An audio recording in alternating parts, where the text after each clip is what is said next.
Hi.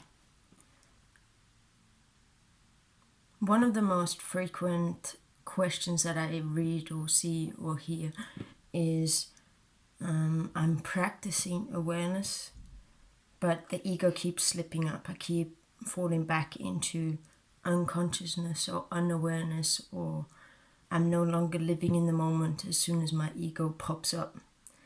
And I always respond by saying ego death, because that's as simple as it is. If your ego keeps popping up, maybe it's time, well, especially, it sort of makes me a little bit sad to see that people follow people that they think are enlightened and they think are trying to show them enlightenment.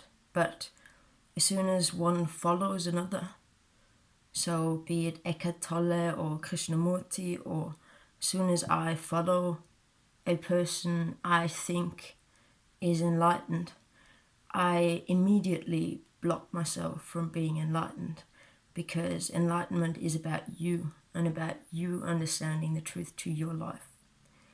And this practicing awareness and practicing the present moment, practicing living in the now, more or less, like, it works. Obviously it works, because it's like a getting close to enlightenment sort of exercise. But as long as there's no understanding, as long as one doesn't understand why we're doing that, and why our ego keeps popping up, and why life is easier when we live in the present moment, we remain the slaves that we were to the psychotic system, but now we're slaves to the getting close to enlightenment. As soon as we empower ourselves and realize that as a human being, this is your life. You are the expert. You don't need to follow anybody. You could find out. You're perfectly capable to find out for yourself. If you had the time, if someone told you you could find out for yourself and you were sure of that, you'd find it. It's natural. As soon as you see it, you'll realize that it would be easily reached by any human being. But as soon as we think that somebody is better, higher, richer, more spiritual, more well-read, well, I need to be like, I'm probably the worst possible example of that, because I didn't even know about spirituality. I didn't know about anything. I was just in a broken down existential crisis, and I was very open to a new life, because my life was pretty much like over. Like I'd given up on my life. So when I had the opportunity to think about maybe starting a new life, I was going to take it, because otherwise, well, I was so broken. I was so lost and so vulnerable and so disillusioned with my world, with my life, that it was easy for me to receive the messages it was easy for me to understand that, with the help of all the disillusionment, that what the truth to life actually is. And this, to me, it was sort of easy to give up my ego, because my ego was really, I didn't want it anymore. I was abused as a child. I was sexually abused as a child. I'd put myself in the hands of my abusers every time. Like, it was my decision, more or less. Obviously, if you're a child, you're not fully capable of making decisions such as sex, right? So obviously I'd been taken advantage of, but I didn't know that at the time. Like any victim of childhood abuse, or most victims of childhood abuse, we blame ourselves. And the same was true for my marriage to a psychopath. Like, I blamed myself the whole time, and I diminished my ego further and further. I mean, I had a little bit of help, but by the time I found Jiddu Krishnamurti, it was pretty much non-existent anyway. Some would call it lack of self-confidence, but I call it actually the perfect breeding ground for paving a path for a new life. And I didn't think that was going to happen, but that's what happened. Like, I can barely believe it now, but I don't have to believe it. I've got there's one thing that you have for sure, and that's clarity. And that's, nobody wants to talk about ego death but me, probably. Everybody hates the idea of ego death. Everybody shirks away. So even when I'm directly responding to someone's question and they want to be rid of their ego, they've already noticed that their ego keeps popping up. They already know that it's something that they don't really like and they would like to control, per se. You can't control it. It's either there or it's not. You can probably like slowly lessen the ego, but it's not the same. It's completely different. And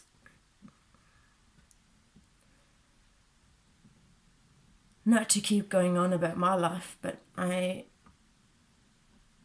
feel like if I relate my life to you, maybe you see some similarities, or you can see some things that maybe strike you in your life as well. So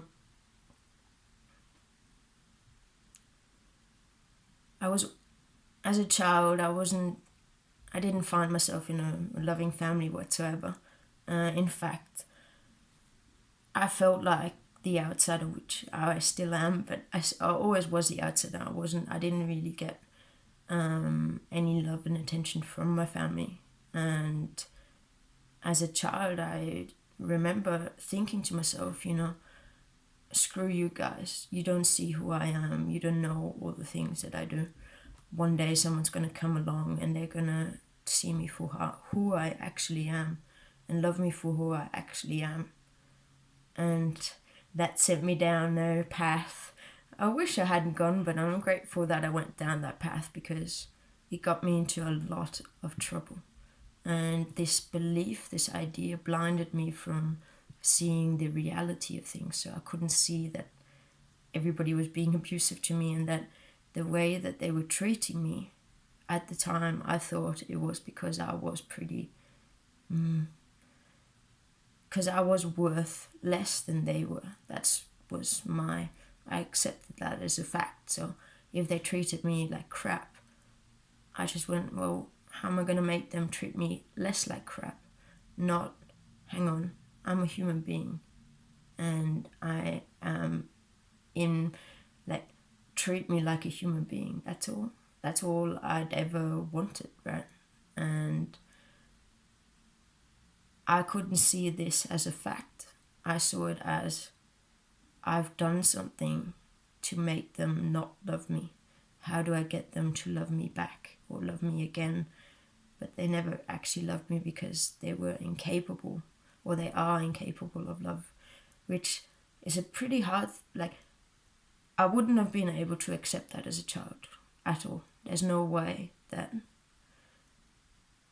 as a child your parents are like your gods to you, and you can't, if they say they only want what's best for you, you believe them, because that's the idea of God, right? They only want what's best for you.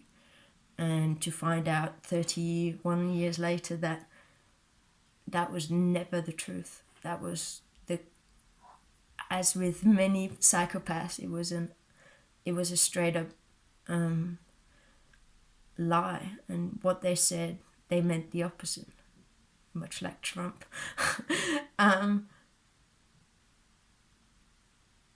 This made me need an ego. I needed an ego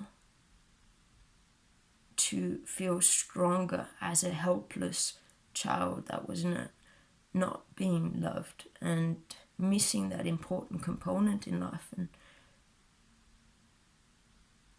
my world was very scary as well. Like, that's probably an even bigger part. Like, I had to fend for myself from a very young age. As I remember being in kindergarten and knowing that I can't trust my own authorities.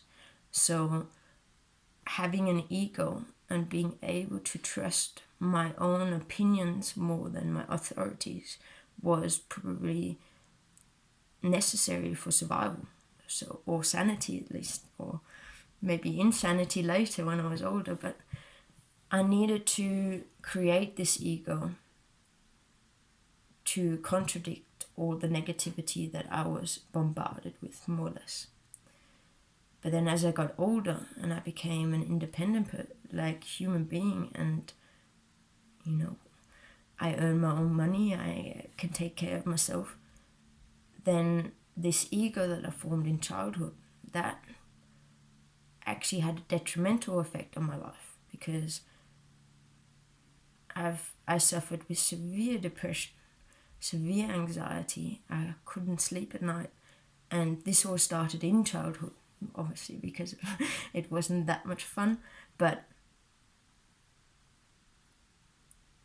to me, living with anxiety, living with depression, living with the sense of I'm not good enough, I'm not worth anything, I'm going to be treated like shit, I'm going to be victimized, I'm going to be punished for doing nothing. And this was a part of my ego. I didn't realize that was a part of my ego, because I thought that is the truth, because that's what everybody told me, and all the voices in my head, they would always repeat, my parents' voices, everybody that criticized me, that's the voice that I heard in my head. So slowly this self-fulfilling prophecy, slowly this negative life wasn't just outside influences, it got incorporated into my ego, and it dragged me down severely.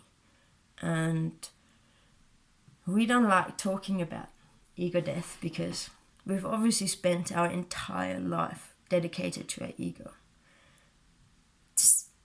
The ego seems like it is an essential part of us. It seems like we needed to. I commonly read and hear things where people say, like, without an ego there's no motivation, which I can only laugh at, because without an ego there's no ego-driven motivation. So I don't want to go out and do something to feel good and feel superior, or want to win over other people. I don't want to impress people. I don't. But once you do something, like whatever you do, it could be gardening, it could be skateboarding, it could be running, you're fully involved with what you're doing. And your dedication no longer lies with, what do I get out of this activity? How do I make my life better by doing this? How do I impress people? Suddenly it becomes, I'm going skateboarding because I love skateboarding. And that's all. I just want to have fun. I don't care if I get better. Like, without a shadow of a doubt, if you like sports, if you've done sports, if you've done any sort of activity where you can turn off your brain and you don't think anymore, and you're fully involved with what you're actually doing. It could be gardening, it could be poetry, it could be anything. Playing with children, anything. As soon as you don't think anymore, and you don't think, what am I going to get out of this, and how do I look, how do I impress people? And if we're one in the moment, then we automatically, whatever we're doing, we do it to the best of our capability. So everything that you do without the ego, you're not doing it to try and impress people. You're doing it because you love it. And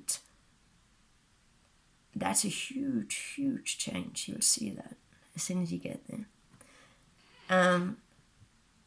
But this, like, people thinking that without the ego you're just a lump of meat and just sit there meditating. Well, I strongly concur that statement, because I pretty much wear myself out every day because I can't stop doing what I'm doing because it's so much fun. Like, everything I do is fun. And if it's cooking, if it's doing the washing, like, you get it done because it needs to be done. I still work. Like, I obviously work. Like, I have a 9 to 5. And I'm way better at my job now because there's no sense of, oh, I've got to work, I've got to get this done. It's like, oh yeah, I get this work done and then I can go and do this and this. So it's all like, suddenly the narrative changes from being, oh, my ego is not getting enough out of this. It changes to, oh, holy shit, I get to do this today. So it's, your whole world changes as soon as the ego dies. And I didn't know, like, when I first heard the notion of ego death, the first thing that I thought is, I wonder if it's the same when you take too many mushrooms or acid or whatever. Don't know about acid, but I know for sure that it's the same thing that when you have ego death, when you take too many mushrooms, 5 grams in a dark room, it's the same essentially, but it's like a plastic superficial insight.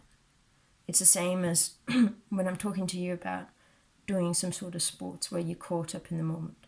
It's the same, but when you take mushrooms, it's a lot more intense, obviously. The thing about it is, though, that it's only while you're high on mushrooms. Because if it's only a superficial plastic insight into ego death, then there's nothing you understood. There's nothing you've learned from it. Unless you have ego death high on mushrooms and go, holy shit, I don't want my ego anymore because that felt so much better. But most of us don't realize that that is an option. We don't know that this is the more fun way of living, because we live in an ego-driven society. Like, capitalism is like the peak of all egocentrism, and everybody says, well, I have to accomplish this, I have to do this. But we can't just sit there and say, I'd prefer to be happy and accept myself for what I am. I don't need to become better. I don't need to achieve anything. Everything is fine as it is. And my ego wants me to think that I need it, wants me to think that it's an essential part, wants me to further this egoic, like, pursuit of showing off or whatever. And we don't like, I've spent long enough in psychopathic relationships to know that sometimes when we're really close to someone or something, we can't see them or see it for what it actually is. And we can't see that the ego gives us a sense of belonging, a sense of I'm good and this is all good. But deep down, we actually know that we're just lying to ourselves. We're just making up some random story to make us feel better. Like, the ego doesn't actually give us anything. And we only see the positive side. We only see the things that we think we're good at and why our ego is the best ego. Everybody thinks that. And every ego is trying to convey that. But we're normal human beings.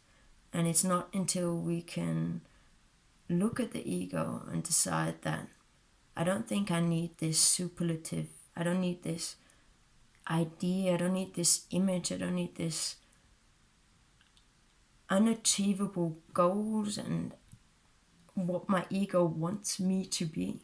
I don't need that. And as soon as I realize I don't need that, and I understand that I built this ego in childhood because I needed it, and now I'm a free, grown-up, independent human being, and I'd like to be free of that ego. I'd like to be free of my past. I'd like to move on from what I experienced in my past. And to me, that was the biggest part, because my past was shit. I didn't, like, there are barely any, my past was not very nice. I had a really bad life. I was really miserable. I was really getting myself caught up in all these situations. I shouldn't have been. Well, I probably needed it. And as soon as I allowed, I just thought to myself, my ego is just an idea. If Krishnamurti is talking about ego death, like, everything else he said to me has made perfect sense. And I would have been very attached to my ego if I'd been 20 probably. But due to my circumstances, due to the things that happened to me in my life, I was so destitute, I was so suicidal, and like I was willing to try anything, pretty much. Like, yeah. So when I just thought, okay, your ego's just an idea, I just went, well, if it was just an idea, can I give it up? Can I stop having that idea? And that was pretty much it. Just realizing that my ego that I'd been so attached to, that I'd lived with for my entire life, was only an idea. And I didn't think that much of it, to be honest. I must again repeat, I was so broken. Like, I'd try anything. So, and as soon as the ego died, everything changed. My past, my victimhood, past abuse, everything that I thought I had to put up with for the rest of my life. My depression, anxiety, suicidal tendencies, everything, all of that just went away. And this practicing living in the present moment, it's not practicing. As soon as your ego dies, there's no need to practice it, because there's nothing left to think about. If I go into a situation and I don't have an ego, I don't have a position, I can't be offended, I can't be, I just take it as it is. I can see life for what it is. And if someone's cruel and someone's unkind, then I don't believe their image or their stories or whatever they're saying. I see it as they were being unkind, and there's no more rationalizing what they've done. And if you happen to have, unfortunately, have some personal experience with abuse, you'll know that one is abused, which is bad enough. But then the worst thing is that it's very hard to admit that we're being abused. It's because we are in a situation where in close quarters with someone that we perceive to be dangerous, we suddenly start telling ourselves like, nah, they can't be dangerous. Like, yeah, maybe they hit me, but I provoked them, or I shouldn't have done this, or they were in a bad mood, or whatever it was. This is, as much as I thought I would never do that, that's exactly what it did. It's called Stockholm Syndrome. It's when you believe your abuser. And the same is true for your ego. You don't like to hear that, I know. But it is, because as soon as the ego dies, what dies with it is all your past, all your misery. The ego, much like a psychopath, only wants attention. So all the depression, anxiety, or the I'm not good enough, I need to accomplish this, I need a degree to be heard, whatever ideas we have in our mind, whatever ideas the ego is formulating for us. Everybody has different ideas. Everybody has a different grandiose sense of self when it comes, when we're speaking of the ego, only the ego. The human being is perfectly happy being nothing. I again would refer to children, because when you watch children play, they don't, some obviously do, because not every human being is an empathic human being, but in general, children are kind to each other. They give each other things. They don't necessarily need anything in return. And they can be mean, obviously, but hopefully they'll learn. But ego death, to me, is the most glorious aspect. It's the most important aspect. And it's just a matter of thinking about your life, thinking about your ego, and thinking, when does it help you in your life? And again, I didn't know that all this depression, anxiety, I didn't know that that was all attached to the ego. Like, it's not like the ego goes, hey, hello, this is the ego, I want you to be depressed now, right? It's not like that. It seems like a chemical imbalance. It seems like something that comes from the outside in. It doesn't seem like something that we're doing to ourselves. It didn't seem like something I was doing to myself. I was so miserable. I would never, I wouldn't have done it intentionally. But none of that matters now, because for some, I don't care how it happened. I don't need to believe it. But this was my experience. This was how I benefited massively. I can't even stress that enough, because my life has changed completely. And it's not that big of a deal. It's not that big of a deal. It's just a thought in our head. And if it's just a thought in our head, and you allow your ego to die, first of all, congratulations. No, but if you look, it's as simple as it is. You can allow your ego to die. It's just an idea in your head. You can allow it to die. And if you don't like enlightenment, if you don't like freedom of the mind, if you don't like happiness, you can get your ego back. You just think about it again. So it's not like it's not reversible if you wanted it to be, right?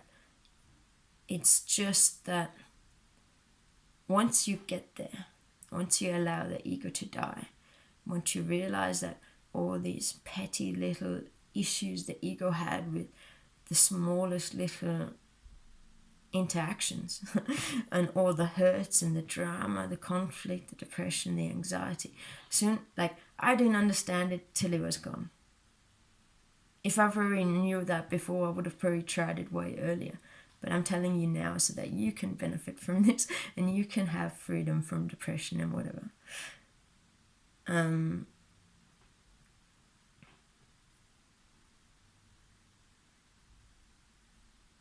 It's just an idea. It's just a thought. It's an idea that we've spent our entire life perfecting. But after being in a 10-year marriage and giving that up and understanding that that wasn't as big a deal as I thought it was. In fact, it was freedom. But after devoting my life to someone that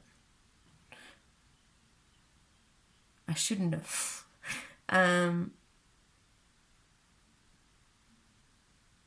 I was sort of already quite happy with ending my life as it was, ending the ideas that I had, ending the beliefs that I held, and starting fresh, starting new, cleaning the slate, and finding out what my real life actually looks like without this ego, without this chaos, without the drama. And that's exactly what I did. And so can you, because it's just an idea.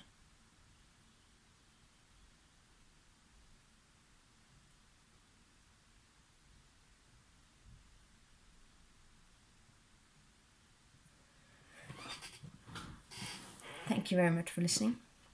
I can't think of anything else to say. Thank you very much for listening. If you have any questions, please don't hesitate to ask, because there's obviously no judgment, nothing here. I'm just trying to help you understand what I understood, because it's epic. That's all. Because, yeah. So please feel free to ask any questions, and talk to you very soon. Bye.